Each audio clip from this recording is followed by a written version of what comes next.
नमस्कार दोस्तों, आज का प्रश्न है कि सामयिक अंकेक्षण का अर्थ बताएं और परिभाषा भी बताएं तथा साथ ही साथ इसकी उपयोगिता एवं लाभ हानि भी बताएं। ठीक है, तो चलिए इसके उत्तर को देखते हैं। इसमें सबसे पहले जान लेते हैं कि वित्तीय वर्ष किसे कहते हैं। वित्तीय वर्ष को हम 1 अप्रैल से 31 मार्च तक रखते हैं। ठीक है, तो चलिए सामयिक अंकेक्षण को ही हम वार्षिक अंकेक्षण और अंतिम अंकेक्षण भी कहते हैं। तो सबसे पहले हम इसके अर्थ को देखते हैं। सामयिक अंकेक्षण के अर्थ को साधारणतया वित्तीय वर्ष के समाप्त होने पर जब अंतिम खाते पूर्ण रूप से तैयार हो जाते हैं तब सामयिक अंकेक्षण किया जाता है। इस प्रकार के अंकेक्षण में अंकेक्षक अपना कार्य उस समय तक करता रहता है जब तक सभी खातों की जांच न हो जाए, यानी सभी खातों की टोटल सभी खातों की जांच न हो जाए। यह अंकेक्षण वर्ष में केवल एक बार ही होता है, यानी सामयिक अंकेक्षण जो है एक वित्तीय वर्ष में केवल एक बार ही होता है। अब हम सामयिक अंकेक्षण की परिभाषा को देखते हैं। परिभाषा: सामयिक अंकेक्षण में अंकेक्षक केवल एक ही बार नियोक्ता के काम के स्थान पर आता है, यानी सामयिक अंकेक्षण में अंकेक्षक जो है नियोक्ता के, यानी जिसने उसको नियुक्त किया है, जिसने उसको बुलाया है, उसके काम के स्थान पर जाता है और तब तक खातों की जांच करता है जब तक पूरी अवधि का कार्य समाप्त नहीं हो जाता, यानी एक बार में आकर सारे काम को निपटाकर फिर चला जाता है ना।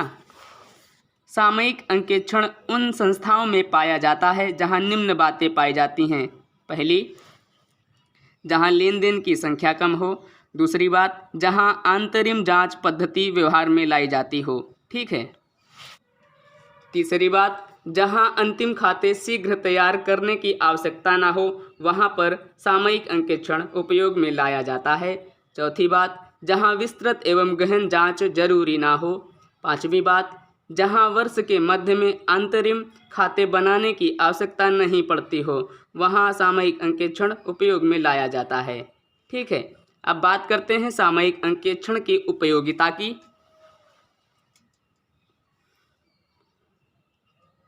पहली उपयोगिता, यदि व्यापार का आकार काफ़ी छोटा है तथा लेन देनों की संख्या कम है तो वहां सामयिक अंकेक्षण अधिक उपयोगी होता है।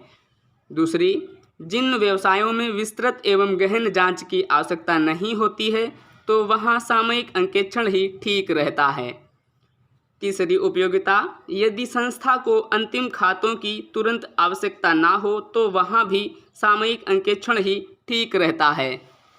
चौथी उपयोगिता, यदि संस्था ने सुदृढ़ यानी मजबूत आंतरिक प्रणाली अपना रखी है तो चालू वर्ष के मध्य में अंकेक्षण की आवश्यकता नहीं पड़ती है। ठीक है। पांचवी उपयोगिता, जिन संस्थाओं में अंतरिम लाभांश करने में अंतरिम खातों की आवश्यकता नहीं पड़ती है वहां सामयिक अंकेक्षण ही उपयोगी होता है।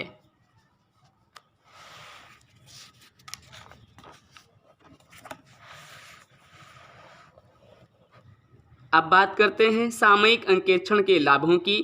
तो इसके लाभ देखते हैं। सामयिक अंकेक्षण के निम्न प्रमुख लाभ हैं। पहला, व्यापारी को लाभ। दूसरा, अंकेक्षक को लाभ। तीसरा, अन्य लाभ। ठीक है।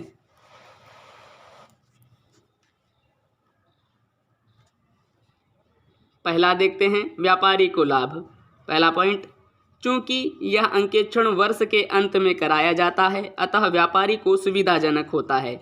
उसके प्रतिदिन के कार्य में ना तो बाधा पड़ती है और ना ही उसे अंकेक्षक के आने की चिंता होती है, क्योंकि यह वर्ष के अंत में ही कराया जाता है। सभी को मालूम होता है कि अंकेक्षक जो है वर्ष के अंत में इस समय आएगा और सारे कार्य को करके चला जाएगा। ठीक है।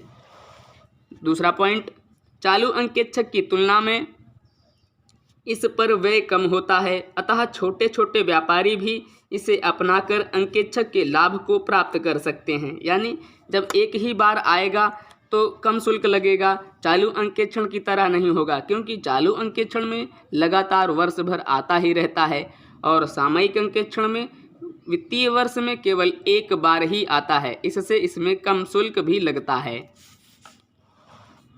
अब बात करते हैं अंकेक्षक को लाभ। ठीक है। तो पहला पॉइंट, अंकेक्षक को सारी आवश्यक सामग्री इकट्ठी मिल जाती है। यानी जब वह वर्ष के अंत में आएगा, वित्तीय वर्ष की समाप्ति पर आएगा, तो सारे खाते बने बनाए मिलेंगे, अतः वह अपना कार्य लगातार करके शीघ्र समाप्त कर सकता है। इससे क्या होगा, जब शीघ्र समाप्त हो जाएंगे इससे निर्णय लेने में, योजना बनाने में आसानी रहती है। ठीक है, अब बात करते हैं तीसरे पॉइंट की, यानी अन्य लाभ। अन्य लाभ में क्या होगा, अगर आपको सामयिक अंकेक्षण के लाभ याद नहीं आ रहे हैं और आपको चालू अंकेक्षण की हानियां याद हैं, तो वही इसमें सामयिक अंकेक्षण के लाभ होंगे, वो इनमें लिख दीजिएगा। तो अब देखते हैं अन्य लाभ।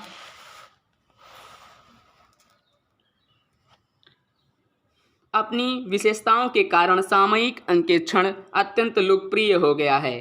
ठीक है, यद्यपि भारत में बड़े पैमाने पर उत्पादन करने के लिए बड़ी बड़ी कंपनियां खोली गई हैं और बहुत से उद्योगों को सरकार के संरक्षण में, यानी सरकार के निगरानी में चलाया जा रहा है, तथापि देश में व्यापार एवं व्यवस्था का बहुत बड़ा भाग मध्यम श्रेणी के व्यवसायियों द्वारा चलाया जाता है। ठीक है, इस प्रकार के व्यवसायियों के लिए या व्यापारियों के लिए सामयिक अंकेक्षण अत्यंत लाभदायक होता है।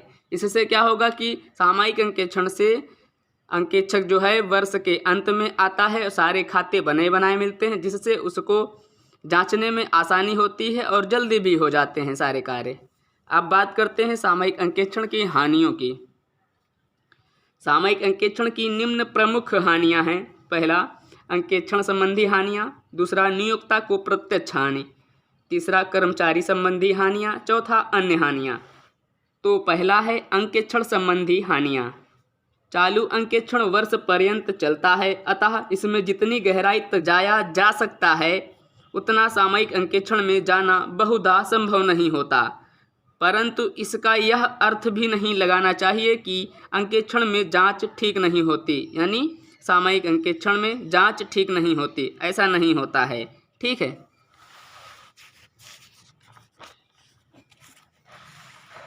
अब बात करते हैं दूसरे पॉइंट की, यानी नियोक्ता को प्रत्यक्ष हानि। पहला पॉइंट, अशुद्धियों का पता चलने पर उनको सुधारने में कठिनाई होती है, चूँकि अशुद्धि बहुत पहले कर दी गई थी, इसलिए संभव है कि अनुचित लाभ भी उठाया गया हो। ठीक है। दूसरा, गहराई तथा सावधानी से किए गए कपटों का पता लगाने में कठिनाई होती है, जिसमें नियोक्ता को बड़ी बड़ी हानियां भी उठानी पड़ती हैं। ठीक है। तीसरा, वर्ष के अंत में लाभ हानि खाते और बैलेंस शीट तुरंत तैयार नहीं किए जाते, क्योंकि नियोक्ता जानता है कि सामयिक अंकेक्षण होना है। ठीक है। बात करते हैं तीसरे पॉइंट की, कर्मचारी संबंधी हानियों की। पहला, कर्मचारी पर उतना नैतिक प्रभाव नहीं पड़ता जितना कि चालू अंकेक्षण में पड़ता है, क्योंकि यहाँ अंकेक्षण का कर्मचारियों पर उतना प्रभाव नहीं रह पाता जितना कि चालू अंकेक्षण में रहता है। ठीक है। अब बात करते हैं चौथे पॉइंट की, अन्य हानियाँ। पहला, बड़े बड़े व्यापारी एवं कंपनियों के लिए ठीक नहीं है, क्योंकि उनमें चालू अंकेक्षण का बहुत महत्व है। बिना चालू अंकेक्षण के उनकी प्रगति में बाधा पड़ सकती है। दूसरा, चालू अंकेक्षण के जो लाभ हैं वही इसकी हानियां हैं। ठीक है। सामयिक अंकेक्षण को परिस्थिति एवं समय के अनुसार अपनाया जाना चाहिए। सामयिक अंकेक्षण की हानियों में ये बात ध्यान रखनी चाहिए, क्योंकि इसमें क्या है कि शुरुआत से ही अगर कोई कपट कर रहा हो, कोई कर्मचारी या उसमें कोई जो कपट करता रहा होगा, वो अंत में आते आते वो इतनी ज़्यादा बड़ी समस्या बन जाएगी कि उसका हल निकालना, उसको गहराई से जांचना अंकेक्षण को बहुत कठिन हो जाता है। धन्यवाद।